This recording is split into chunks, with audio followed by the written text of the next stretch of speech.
महोदय, जो एक के बाद एक आते हैं। शारीरिक आवश्यकताएं यथा भोजन, कपड़ा, मकान और आराम जीवन की मौलिक आवश्यकताएं हैं। दूसरे स्तर पर आती हैं सुरक्षा और भविष्य के प्रति निश्चिंतता। इनके लिए मनुष्य भांति भांति की वस्तुओं का संग्रह करता है।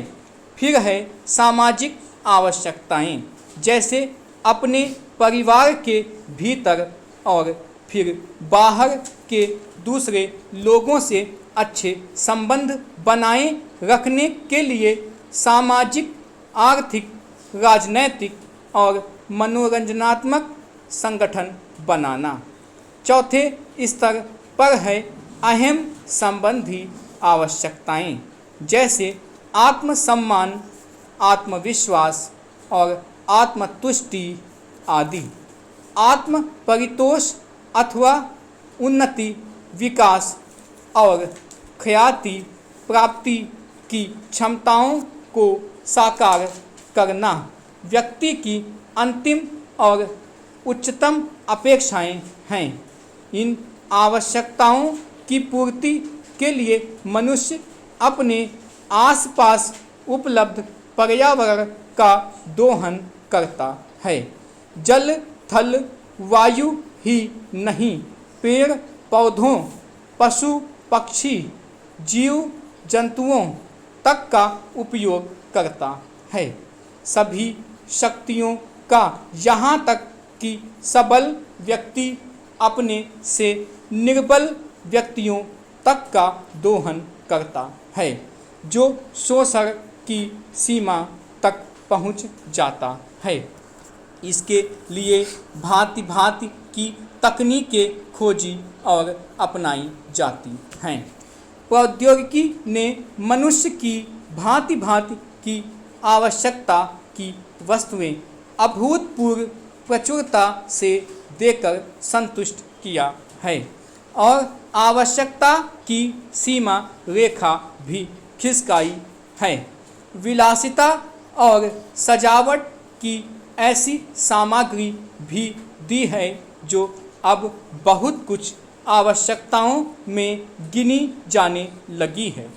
स्वचल वाहन, दूरदर्शन, धुलाई मशीन, सफाई मशीन, सिलाई मशीन, स्टोव, चूल्हे, मिक्सी, फ्रिज आदि आदि अब बहुत से लोगों के लिए अनिवार्य आवश्यकता की कोटि में आ गई है। तकनीकी और औद्योगिकी से यह सब संभव हुआ है, किंतु एक ऐसा अल्प वर्ग भी है जिसके लिए विलासिता आवश्यकता की कोटि में है। विज्ञान की जन समुदाय के लिए तो मौलिक न्यूनतम आवश्यकताएं भी विलासिता ही बनी हुई हैं। औद्योगिकरण के सहारे मनुष्य ने जितना भी विकास किया है, उसे वह उन्नति कहकर संतोष करने लगता है और अपनी द्वैध प्रकृति के कारण यह ध्यान नहीं देता कि इस विकास से वर्ग भेद पनपा है।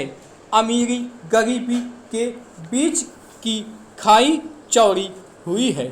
जो व्यक्ति मानव की समानता, समाजवाद या साम्यवाद के गीत गाता है, वही अपनी द्वैध प्रकृति के कारण अपने पर्यावरण, यहाँ तक कि मानव के भी शोषण के नए नए तरीके खोजता है। यह शोषण बलात्कार की सीमा तक पहुँच गया है। मनुष्य ने अपनी बुद्धि का प्रयोग किया, फलस्वरूप भांति भांति का औद्योगिकरण हुआ और जल, थल, वायु सब प्रदूषण के शिकार हो गए। जितना ही अधिक विकास हुआ उतना ही अधिक विनाश हुआ।